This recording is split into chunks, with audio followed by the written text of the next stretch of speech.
el siglo XVII, más de 600 hombres perdieron la vida gracias a la ayuda de una mujer misteriosa. Giulia Tofana, nacida en Italia en 1620, trabajaba como cosmetóloga, pero ganó notoriedad por algo mucho más oscuro. Producía y vendía un veneno llamado Aqua Tofana. Este veneno, escondido en frascos de cosméticos, principalmente de maquillaje, era buscado por mujeres que sufrían violencia doméstica. En una época en la que el divorcio no era una opción, estas mujeres veían en el veneno una salida para deshacerse de sus maridos abusivos. El Aqua Tofana era extremadamente eficaz al no tener color, olor ni sabor, lo que facilitaba su administración sin levantar sospechas.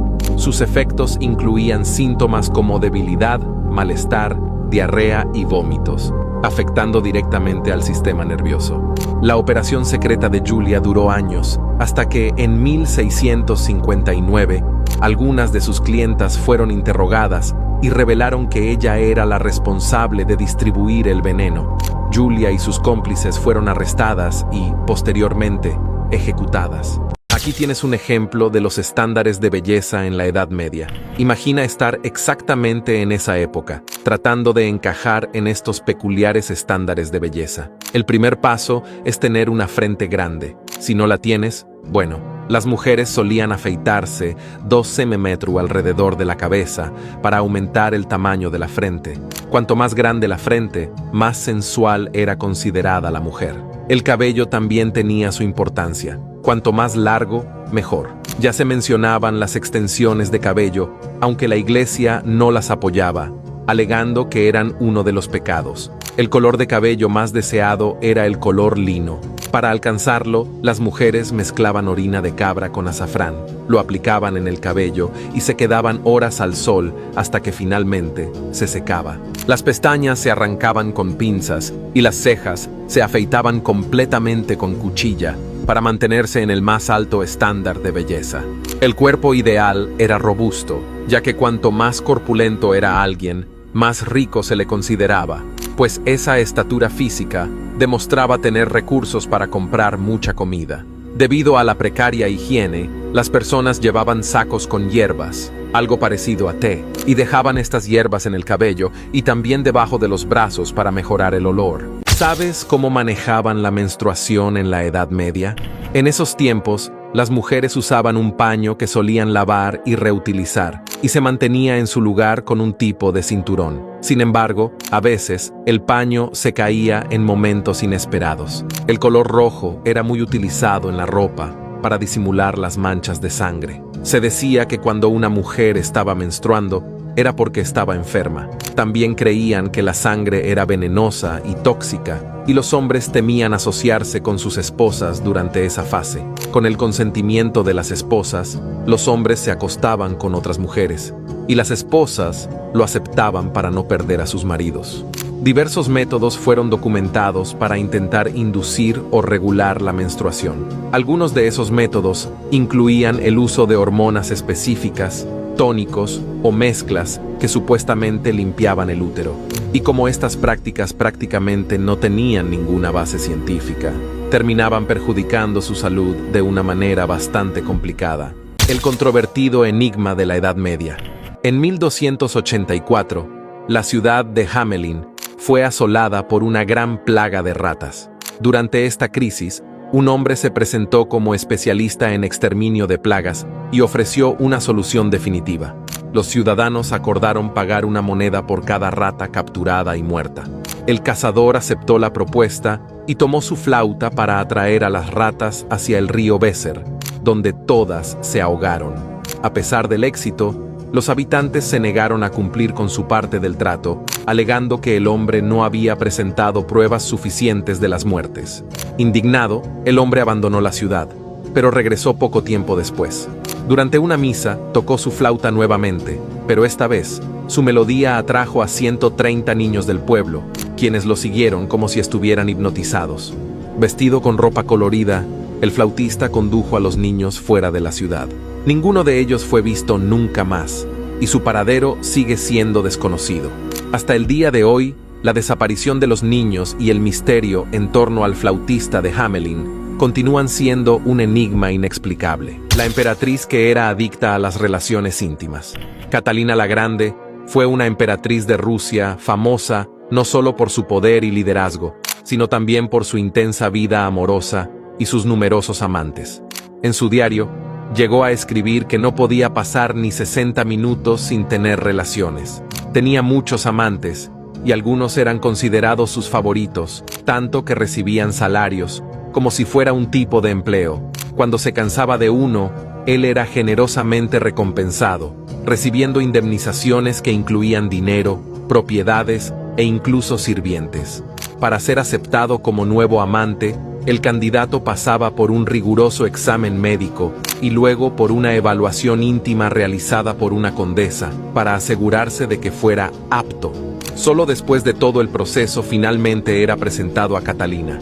Catalina murió el 17 de noviembre de 1796, a los 67 años. Además de su vida personal curiosa, fue una líder notable. Logró estabilizar el imperio, expandir territorios, ganar respeto internacional e introducir ideas iluministas en Rusia. Se la conoció como Catalina la Grande. Así era la vida de los discapacitados en la Edad Media. Al comienzo de la Edad Media, cuando un niño nacía con una discapacidad, en algunos lugares podía ser abandonado. Las personas que nacían con discapacidades físicas o mentales eran frecuentemente vistas como castigadas divinamente o poseídas por espíritus malignos. Los esquizofrénicos y epilépticos eran considerados poseídos y sometidos a exorcismos brutales y dolorosos. Los sordos y ciegos, por otro lado, tendían a tener un destino menos pesado al ser colocados en empleos regulares. Con la expansión del cristianismo, algunas actitudes cambiaron. Monasterios y conventos comenzaron a ofrecer refugio y asistencia a los discapacitados. La caridad y el cuidado de los necesitados también fueron promovidos. Sin embargo, muchos aún vivían anónimamente, trabajando en lo que podían y enfrentando la discriminación. La vida diaria de las personas con discapacidad dependía en gran medida de su entorno social y familiar. Mientras algunos encontraban apoyo y oportunidades, otros sufrían marginación y extrema negligencia. Los métodos de prevención del embarazo en la Edad Media eran bastante inusuales y muestran lo primitiva que era la medicina de la época. Las técnicas anticonceptivas variaban mucho y, a menudo, rozaban lo bizarro. Uno de los métodos consistía en aplicar hierbas y mezclas en el área íntima femenina para tratar de evitar la concepción. Otra práctica curiosa involucraba el uso de una combinación de excremento de cocodrilo con otras sustancias, creyendo que esto crearía una barrera ácida para impedir la fertilización. El olor de esta mezcla probablemente ya era suficiente para desalentar el deseo, incluso de los más apasionados. También utilizaban esponjas empapadas en jugo de limón, colocadas en el área íntima, creyendo que la acidez del limón funcionaba como un espermicida natural. Y eso no era todo. Muchas mujeres recurrían a amuletos y talismanes atados al cuerpo durante el sexo, con la esperanza de obtener una ayuda espiritual contra el embarazo. Estos objetos, hechos de madera, hueso o metal, se consideraban símbolos de protección, aunque no fueran más que supersticiones. Durante la Edad Media, tener senos pequeños era sinónimo de gran popularidad. Las mujeres con senos más pequeños eran altamente deseadas, ya que este era el estándar de belleza de la época. Los hombres se sentían fascinados por ellas, lo que las hacía muy cortejadas. Los senos pequeños eran tan valorados que, para las mujeres que no cumplían con este ideal, con senos más grandes, la solución era usar fajas para intentar reducir el tamaño visual. Muchas se sentían presionadas a disimular su tamaño, mientras que aquellas que no lograban esconderlo terminaban siendo menospreciadas. En la mentalidad de la época, las mujeres con senos voluminosos se asociaban con comportamientos inmorales. Ellas trataban de no llamar la atención, ya que los senos se consideraban símbolos de tentación, algo que debía mantenerse oculto, y cuanto más pequeños, mejor. El uso de fajas en el torso era solo una de las prácticas para adherirse a los estrictos estándares de belleza de entonces. Las razones más absurdas que podrían condenarte a la hoguera en la Edad Media. La fealdad como señal de maldición. En aquella época, la apariencia física era extremadamente importante, y ser feo podía tener graves consecuencias. Muchas personas creían que la fealdad era una señal de maldición o brujería, y esto era motivo suficiente para ser perseguidos e incluso ejecutados. Hablar mientras duermes. Un hábito que hoy en día parece inofensivo, como hablar durante el sueño. En la Edad Media podía ser considerado prueba de brujería. Se creía que este comportamiento era una forma de comunicarse con fuerzas malignas, lo que llevaba a acusaciones graves. Las verrugas como prueba de brujería. Las verrugas, que hoy sabemos que son simplemente una afección de la piel, en esa época se consideraban señales de brujería. Si alguien tenía una verruga en un lugar sospechoso, esto podía ser usado como prueba de un pacto con el mal. Ser zurdo.